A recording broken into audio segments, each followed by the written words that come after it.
ஒரு நல்ல படத்தை கொடுத்துட்டா போதும், அடுத்து முதலமைச்சர் நாற்காலிங்கிற ஒரு எண்ணத்தை உருவாக்குகிறது.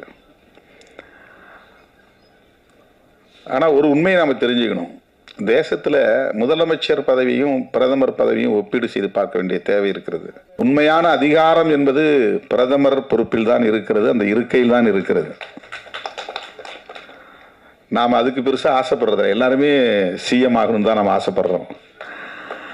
நமக்கு தெரிஞ்சது சீஃப் மினிஸ்டர் தான் ரொம்ப அல்டிமேட் பவர் அப்படின்னு நம்ம நினைக்கிறோம். உண்மை அது இல்லை. உண்மையான அரசியல் அதிகாரம், ஆட்சி அதிகாரம் எங்கே இருக்குன்னா, கான்ஸ்டிடியூஷன் பிரகாரம் பார்த்தா டெல்லியில் தான் இருக்கு, பிரதமர் பதவி தான் இருக்கு. இப்போ தமிழர்கள்ட்ட யாருக்கிட்டுமே பிரதமர் ஆகணுங்கிற எண்ணமே வரமாட்டேங்குது.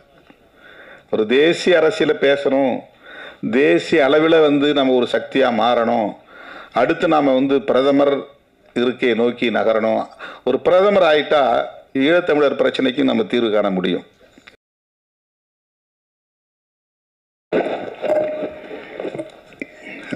பார்ந்த பேராண்டி என்னும் திரைப்படத்தின் இயக்குனர்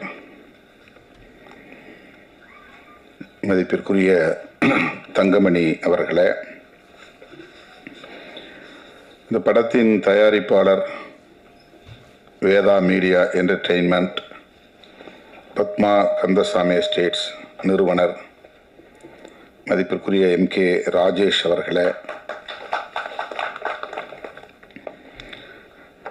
அவரோடு வருகை இருந்திருக்கிற தொழிலதிபர் புதுச்சேரி ராமச்சந்திரன் அவர்களே, இந்த திரைப்படத்திற்கு சிறப்பு சேர்க்கும் வகையில், பெருமை சேர்க்கும் வகையில்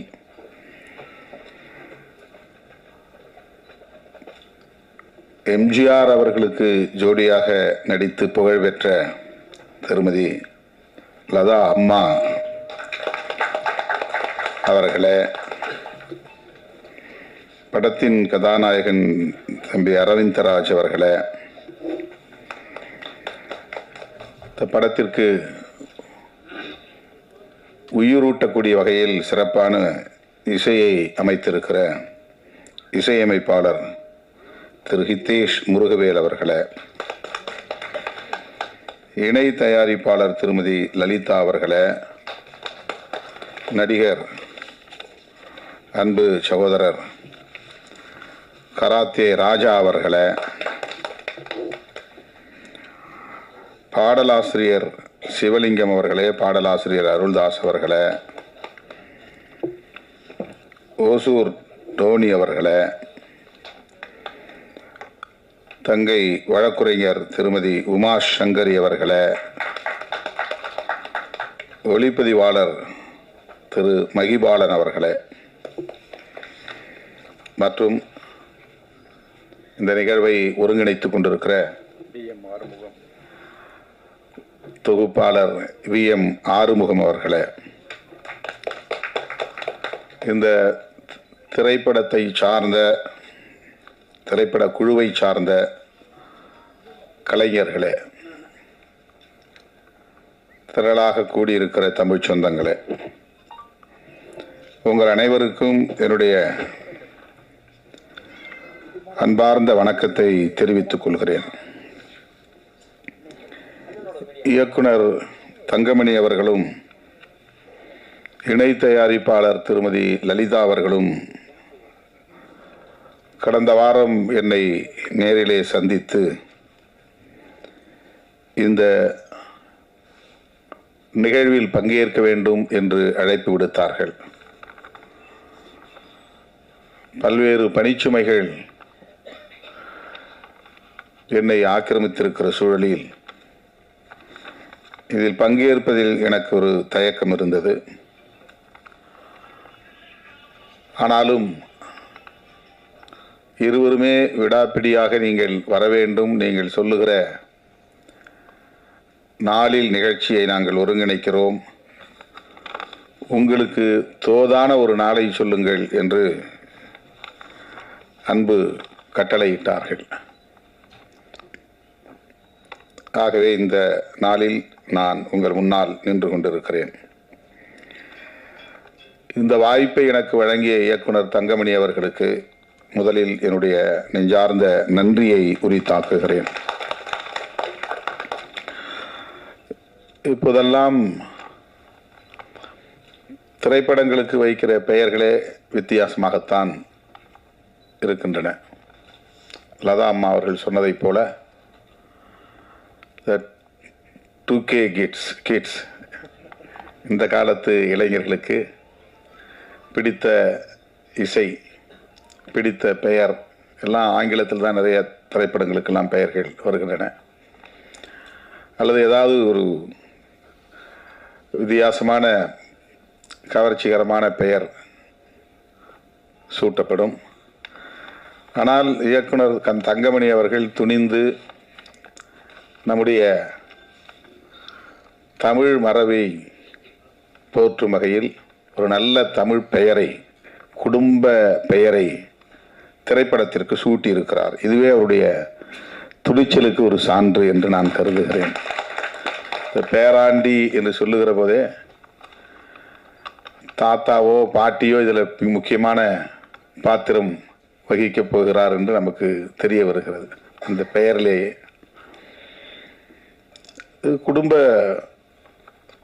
பெயராகவும் அமைந்திருக்கிறது. ஒரு குடும்ப திரைப்படம் என்பதையும் இந்த பெயர் நமக்கு சொல்லாமல் சொல்லுகிறது. இப்போ வரக்கூடிய திரைப்படங்களில் நிறைய அரசியல் நெடி உண்டு. சில படங்களில் சாதி பெருமிதம் உண்டு. சில படங்களில் சாதியை ஒழிப்பு அரசியலை பேச வேண்டும் என்கிற அந்த கருத்தியல் போக்கை நாம் பார்க்கிறோம். இன்றைய சூழலுக்கு ஏற்ப காதல் கதையாக இருந்தாலும் குடும்ப கதையாக இருந்தாலும் இந்த காலத்து இளைஞர்களுக்கு ஏற்ப பெயர் சூட்டுவதில் இயக்குனர்கள் கவனமாக இருக்கிறார்கள். ஆனால் நம்முடைய இயக்குனர் தங்கமணி அவர்கள்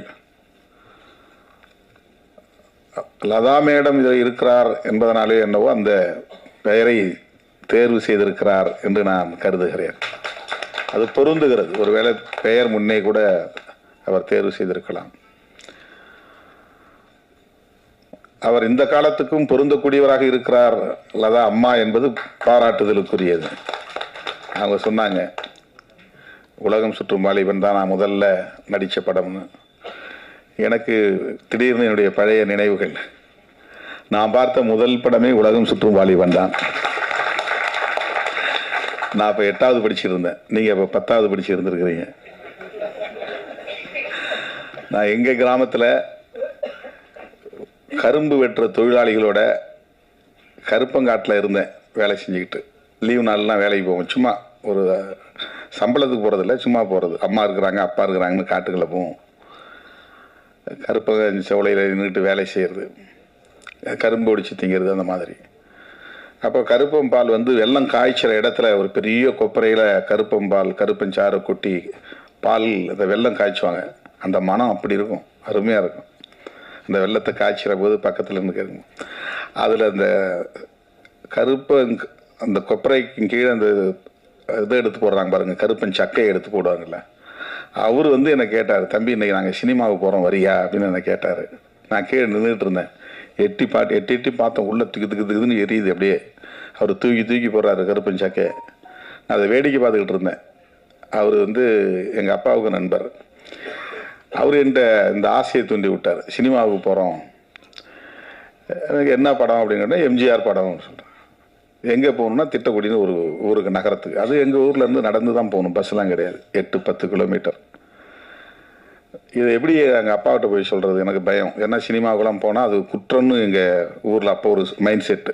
சினிமா பார்க்குறதுலாம் தப்பு. எப்படி பீடி சிகரெட்டு குடிக்கிறது தப்போ, அப்படி சினிமா பார்க்குறது தப்புங்கிற ஒரு உளவியல் எனக்கு ரொம்ப காலமாக இருந்துச்சு. அது ஹாஸ்டலில் கூட யாராவது சினிமாவுக்கு போனால் திருட்டுத்தனமாக தான் போய் பார்த்து வரணும். அதுக்கு வார்டன் கூப்பிட்டு அடிப்பார்.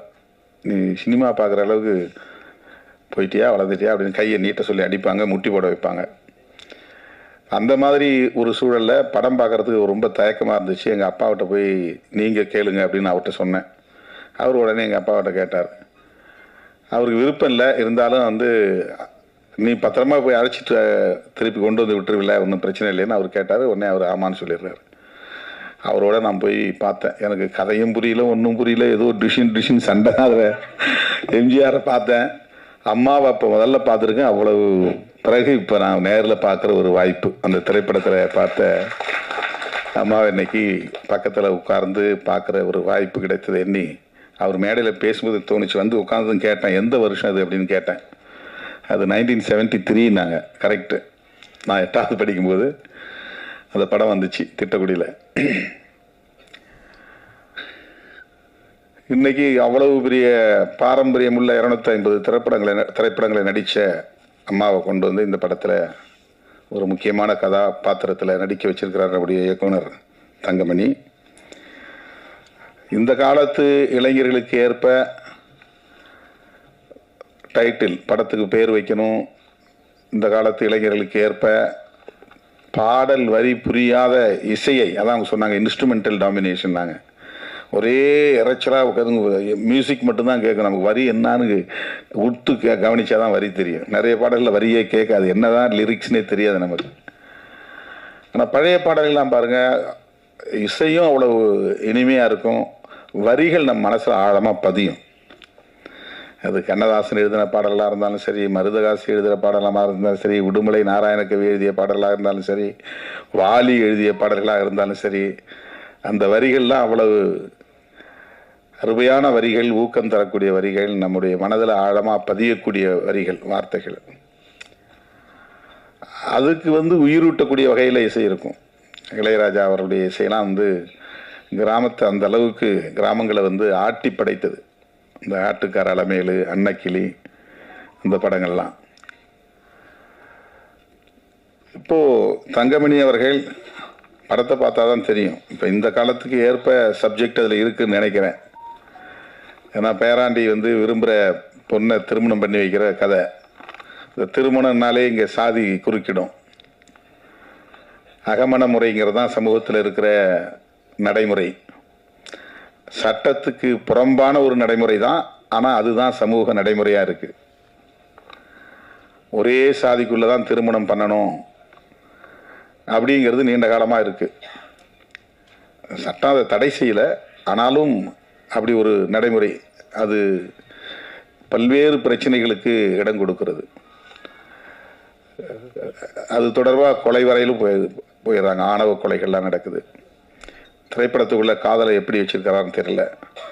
ஆனால் அந்த பாடல் காட்சிகளை நம்ம பார்க்கிற போது பாடல்களும் பொருள் புதிந்ததாக இருக்கிறது.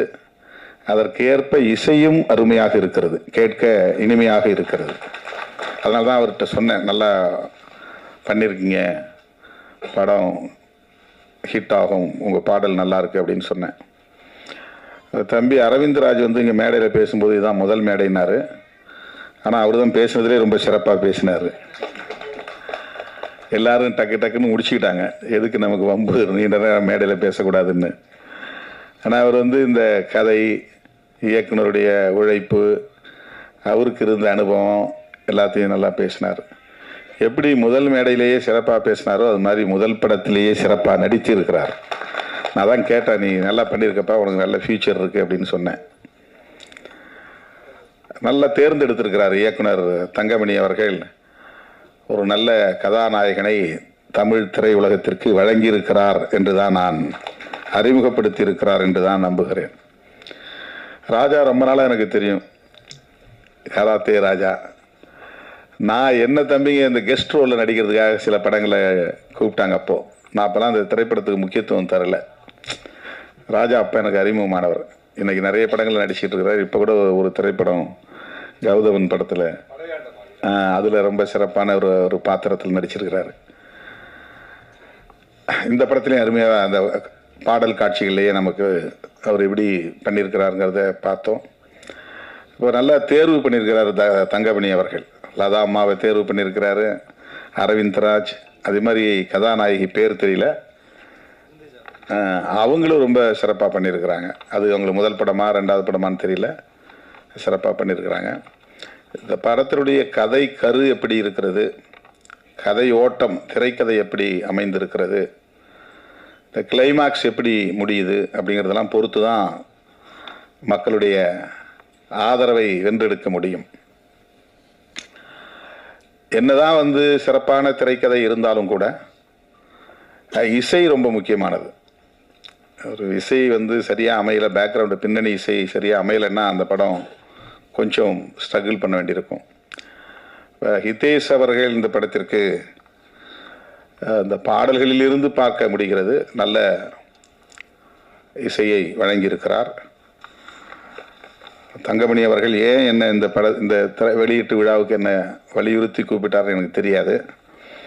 இப்போ அண்மை காலமாக நம்முடைய நண்பர்கள், திரைத்துறையை சார்ந்தவர்கள் இந்த மாதிரி இசை வெளியீட்டு விழாவுக்கு என்னை அழைக்கிறார்கள்.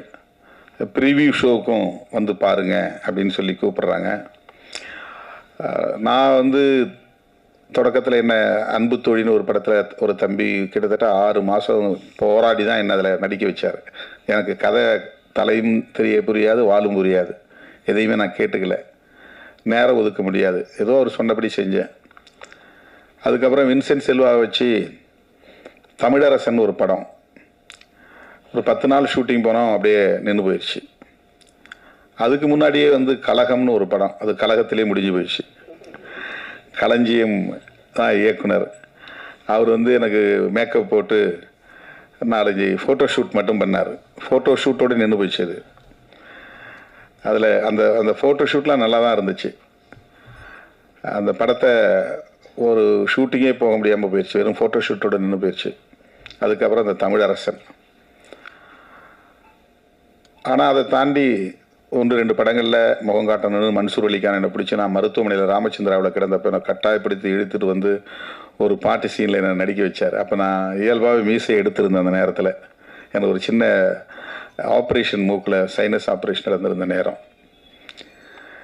அப்போல்லாம் நான் வந்து இந்த திரைப்படத்திற்கு பெரிய முக்கியத்துவம் தரல. அப்புறம் மின்சாரம்னு ஒரு படம், இந்த அன்பு தொழிலை நடித்த உடனே அவர் ஒரு கோயம்புத்தூர்காரர் தான் தயாரிப்பாளர். அவர் வந்து நீங்கள் தமிழ்நாடு முதலமைச்சராக நடிச்சே தீரணும் அப்படின்ட்டார். சரி, படத்துலையாவது நம்ம ஒரு நாள் முதலமைச்சராக இருப்போமே அப்படின்னு ஆசைப்பட்டு அதுக்கு நான் ஒத்துக்கிட்டேன். ஆனால் எப்படி கதை எனக்கு தெரியாது, தலையும் வாலும் எதுவுமே புரியாது. ஏன்னா டிஸ்கஷன்லேயே உட்கார்றதில்ல, ரிஹர்சல் கிடையாது, கிடைக்கிற நேரம் கொஞ்ச நேரம், அந்த ஸ்பாட்டுக்கு போனோடனே இதை செய்யுங்க அதை செய்யணும். ஏன்னோ அப்போ எனக்கு வந்து அதில் பெருசாக ஆர்வம் எட்டலை. எனக்கு சின்னதுலேருந்தே திரைப்படத்தை பற்றி ஒரு தவறான மதிப்பீடு உருவாகி போச்சு. திரைப்படம் பார்த்தா அது வந்து தப்பு, அது குற்றம் அப்படிங்கிற மாதிரி. அப்படி இருந்த என்ன இன்னைக்கு தங்கமணி போன்ற இயக்குனர்கள் நிறைய திரைப்படங்களை இது மாதிரி இசை வெளியீட்டு விழா, பிரிவியூ ஷோ போன்றவற்றில் பங்கேற்க செய்வது இந்த திரையுலகத்தின் வலிமை என்ன என்பதை புரிந்து கொள்ள பயன்படுகிறது. இது எவ்வளவு முக்கியத்துவம் வாய்ந்த ஊடகம். இன்னைக்கு தமிழ்நாடு அரசியலே தொடர்ந்து திரை கவர்ச்சியின் கட்டுப்பாட்டுக்குள் இருக்கிறது என்பதை நாம் பார்க்க முடிகிறது. ஒரு காலத்தில் எம்ஜிஆர், அதன் பிறகு அவருடைய கலை உலக வாரிசுகள் பலர் கட்சி, பாக்கியராஜ் போன்றவர்கள்லாம் கட்சியை தொடங்கினாங்க. சிவாஜி கணேசன் அவர்களும் கட்சியை தொடங்கினார். அப்புறம் விஜயகாந்த், அப்புறம் சரத்குமார், டி ராஜேந்தர், இப்படி பல பேர் திரைத்துறையில் தீவிரமான ஈடுபாடு உள்ளவர்கள் கட்சி தொடங்கினார்கள். கலைஞரும் திரைத்துறையில் ஈடுபாடு உள்ளவர் தான்.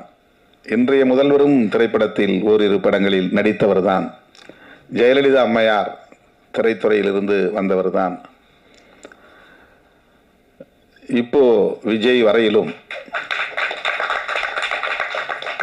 தமிழக அரசியலில் திரை உலகம் எந்த அளவுக்கு ஈடுபாடு கொண்டிருக்கிறது அல்லது தாக்கத்தை ஏற்படுத்தி வருகிறது, அந்த கவர்ச்சி இன்னும், திரை கவர்ச்சி இன்னும் குறைந்தபாடில்லை என்கிற ஒரு நிலையை நாம் பார்க்கிறோம். இந்தியா முழுக்க எல்லா மாநிலங்களிலும் திரைப்படங்கள் எடுக்கப்படுகின்றன. திரை நாயகர்கள் பலர் புகழ்பெற்று விளங்குகிறார்கள். ஒவ்வொரு மாநிலத்திலும் சூப்பர் ஸ்டார் இருக்கிறாங்க. ஆனால் தமிழ்நாட்டில் தான் நிறைய star, super star, supreme star, ultimate star, power star. நம்ம படத்தில் பவர் ஸ்டார். இந்த பவர் ஸ்டாருங்கிற பேர் நான் தான் வச்சேன். அவர் வந்து எனக்கு ரொம்ப நெருங்கிய ஒரு சகோதரர். கொஞ்ச நாள் எங்கள் கட்சியில் பொறுப்பில் இருந்தார். அவர் ஒரு நிகழ்ச்சியில், அவருடைய பிறந்த நாள் விழாவோ ஏதோ ஒரு நிகழ்ச்சியில் அவருக்கு அவருடைய கூட இருந்த நண்பர்கள் எல்லாம் இந்த பேரை வைக்கணும்னு சொன்னப்போ, நான் பவர் ஸ்டார்னு ஆங்கிலத்தில் வருது, ஏதாவது தமிழில் சொல்லுங்க என்ன.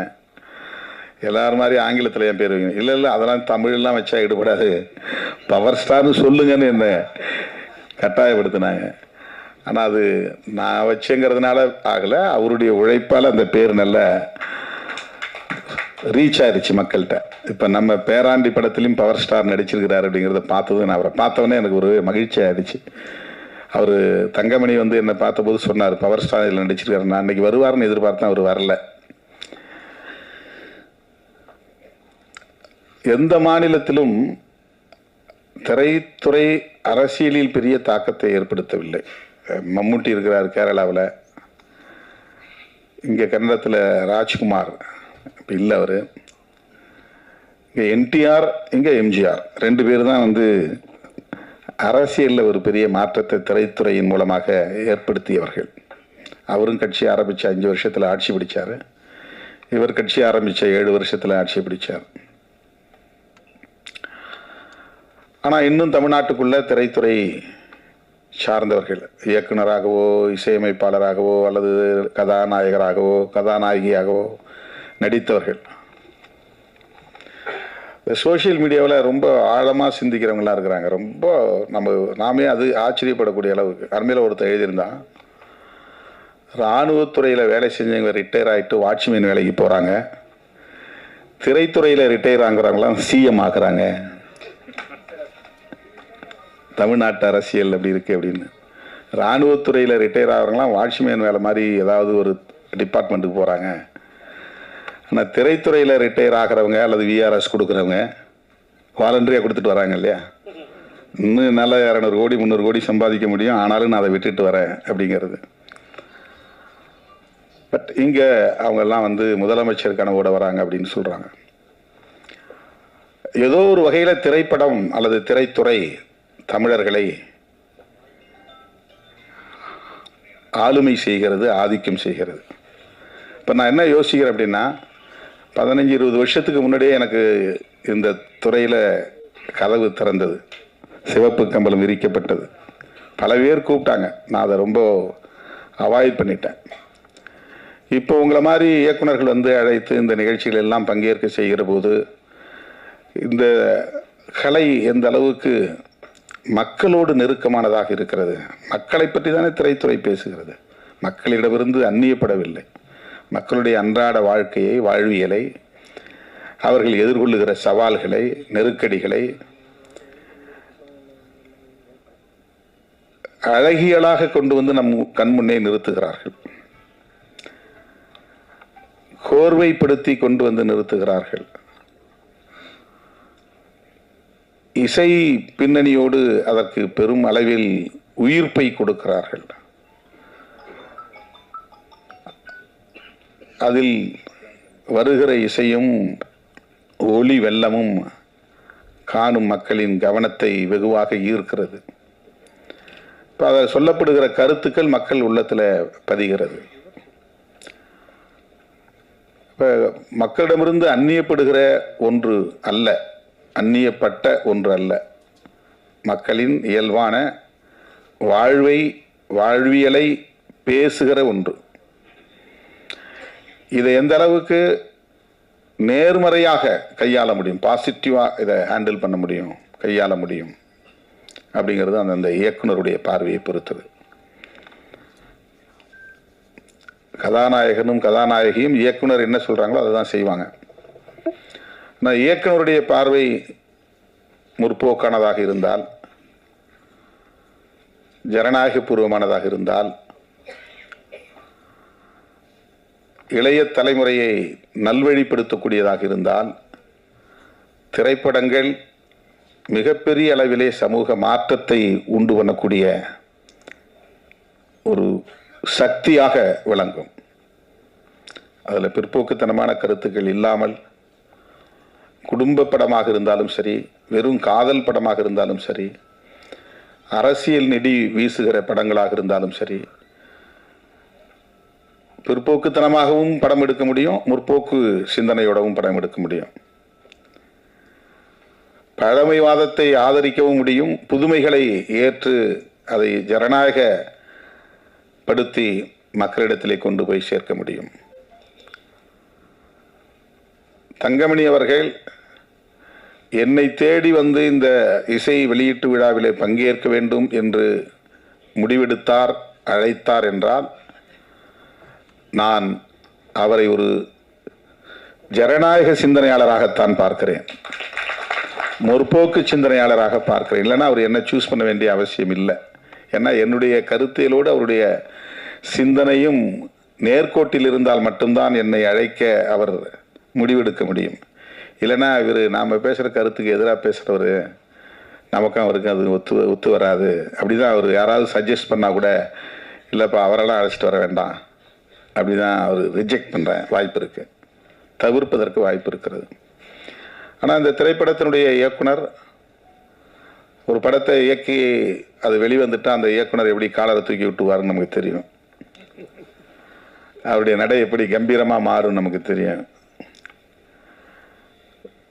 ஓரிரு படங்களை வெற்றிகரமாக கொடுத்துட்டா அடுத்தது அரசியல் தான் அப்படிங்கிற நிலைக்கு போகிறவர்களை நம்ம இங்கே பார்க்குறோம். ஏன்னா திரைத்துறைங்கிறது அந்த மாதிரியான ஒரு உளவியல் இங்கே கட்டமைச்சிருக்கு. ஒரு நல்ல படத்தை கொடுத்துட்டா போதும் அடுத்து முதலமைச்சர் நாற்காலிங்கிற ஒரு எண்ணத்தை உருவாக்குகிறது.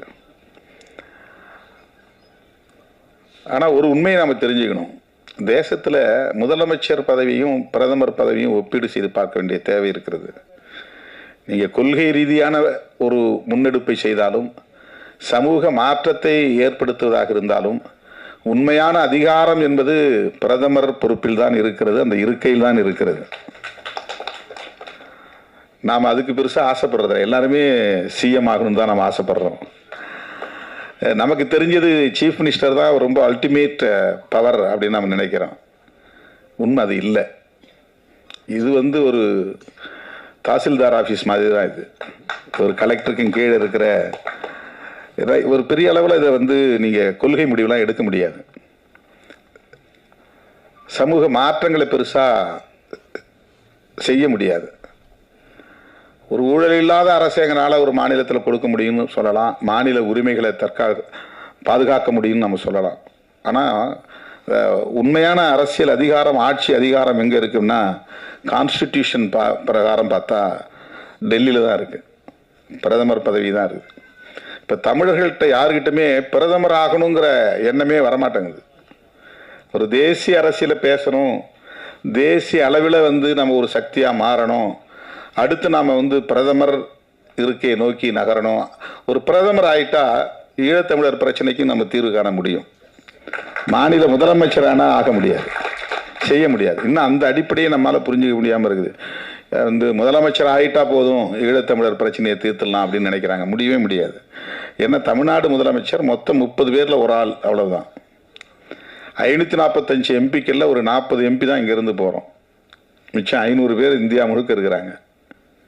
அவெல்லாம் சேர்ந்து தான் பெரும்பான்மை கருத்தை உருவாக்க முடியும், ஒரு கொள்கை முடிவு எடுக்க முடியும்.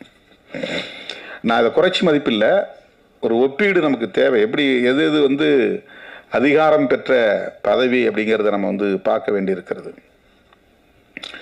இப்போ எது எப்படி இருந்தாலும் திரைத்துறையில் நாம் பேசுகிற அரசியல், திரைப்படங்களில் நாம் பேசுகிற அரசியல், இன்றைக்கு உலகமே ஜனநாயகத்தை வலியுறுத்துகிற ஒரு இடத்தை அடைஞ்சிருக்கிறோம். ஏன்னா ஒரு காலத்தில் மன்னர் ஆட்சி காலம் இருந்துச்சு, அப்போ எதேச்சதிகாரமான போக்கு இருந்துச்சு. அதெல்லாம் இன்னைக்கு எந்த நாட்டிலும் இல்லை. எல்லா நாடுகளும் ஜனநாயக அரசுகளாக இன்னைக்கு மாறி இருக்கிறது. ஜனநாயகம்தான் 20ஆம் நூற்றாண்டின் மிகச்சிறந்த கண்டுபிடிப்பு. அதுதான் இன்னைக்கு நம்மளெல்லாம் இந்த சுதந்திரத்தை தருது, அதுதான் பேச வைக்குது, அதுதான் நம்மளை உரிமைகளை கோர வைக்குது, அதுதான் நம்மளை இப்படி ஒரு படம் எடுக்க முடியும் அப்படிங்கிற ஒரு சுதந்திரத்தை அது தருகிறது. ஜனநாயகம் தான் சுதந்திரத்தை தருகிறது. அந்த ஜனநாயக சிந்தனை அப்படிங்கிற விஷயத்த இன்னும் ஆழமா மக்கள்கிட்ட நம்ம கொண்டு போய் சேர்க்கணும். பாகுபாடு கூடாது, உயர்ந்தவன் தாழ்ந்தவன் பிறப்பின் அடிப்படையில் இல்லை, ஆணும் பெண்ணும் சமமானவர்கள்தான், எந்த பாகுபாடும், ஜெண்டர் டிஸ்கிரிமினேஷன் அப்படிங்கிறது கூடாது. இதையெல்லாம் நாம் ஏதாவது ஒரு வசனத்தில் போகிற போக்கில் அதை சொல்லும்போது அது ஆழமாக ஒரு குழந்தையின் உள்ளத்தில் பதியும். சாதி பெருமிதம் பேசுறதுங்கிறது பழமைவாதம். சாதிலாம் வேண்டாம், நாம் எல்லாம் ஜனநாயகமாக, சமத்துவமாக, சகோதரத்துவமாக வாழ்வோம் அப்படின்னு சொல்றது இடதுசாரி அரசியல் முற்போக்கு சிந்தனை. அவ்வளோதான். இதில் ஒன்றும் பெரிய விஷயம் கிடையாது. நீ கம்யூனிஸ்ட் கட்சியில் சேர்ந்தாதான் ஒரு இடதுசாரி முற்போக்குன்னு அர்த்தம் கிடையாது. ஜனநாயகத்தை நம்பினாலே அது இடதுசாரி சிந்தனை தான், அது முற்போக்கு சிந்தனை தான். ஜனநாயகத்தை நம்புறதுங்கிறது வேற என்ன? சுதந்திரம், சமத்துவம், சகோதரத்துவம், அவ்வளவுதான் டெமோக்ரஸி. நான் பேசுறதுக்கு சுதந்திரம், நான் கருத்து சொல்றதுக்கு சுதந்திரம், நான் இந்த திரைப்படத்தை எடுக்கிறதுக்கு சுதந்திரம், இந்த மாதிரியான அரசியலை பேசுவதற்கு சுதந்திரம், இதெல்லாம் அனுமதிக்கிறது தான் ஜனநாயகம். அதை விட சகோதரத்துவங்கிறது தான் ரொம்ப முக்கியமானது. இது ரெண்டும் இருந்தால் தான் சமத்துவங்கிறதே நிகழும். இப்போ உலகம் முழுக்க என்ன போராட்டம் நடக்குதுன்னா, அது ஜென்சி ரெவல்யூஷன்றாங்க. இப்போ நேபாளத்தில் நடந்தது, இலங்கையில் நடந்தது, இப்போ மொரோக்காவில் அது நடந்துக்கிட்டு இருக்கு அப்படின்லாம் சொல்கிறாங்க. இந்த புதிய தலைமுறையின் புரட்சி அப்படின்னு சொல்கிறாங்க. இந்த இளம் தலைமுறையின் புரட்சி, இந்த சோஷியல் மீடியா தலைமுறையின் புரட்சி அப்படின்னு சொல்கிறாங்க. எதுவாக இருந்தாலும் ஒன்றுக்கு தான் போராடுறாங்க. என்னென்னா ஈக்குவாலிட்டிங்கிறது தான், சமத்துவங்கிறது தான். அதுதான் ஜனநாயக சிந்தனை. இப்போ அந்த உணர்வு தங்கமணி அவரிடத்திலே இருப்பதனால்தான் அவர் திருமாவளவனை தேடி வந்தார் என்று நான் நம்புகிறேன். அந்த உரிமையோடு உங்கள் முன்னால் நான் நிற்கிறேன். தங்கமணி அவர்களின் இந்த முயற்சி வெற்றி பெற வேண்டும். அவர் எடுத்திருக்கிற இந்த திரைப்படம், அவரே இங்கே சொன்னார், நான் சிறப்பாக பண்ணியிருக்கிறேன், இந்த படம் கட்டாயம் வெற்றி பெறும் உங்கள் ஆதரவோடு என்று சொன்னார். அவருடைய இந்த முயற்சி வெற்றி பெற வேண்டும், இந்த திரைப்படம் வெற்றி பெற வேண்டும். அதற்கு ஜனநாயக சிந்தனை உள்ள அனைவரும் ஆதரவு நல்க வேண்டும் என்று வேண்டுகோள் விடுத்து, இந்த திரைப்பட குழுவை சார்ந்த அனைவரையும் பாராட்டி வாழ்த்தி வாய்ப்புக்கு நன்றி கூறி முடிக்கிறேன். நன்றி, வணக்கம்.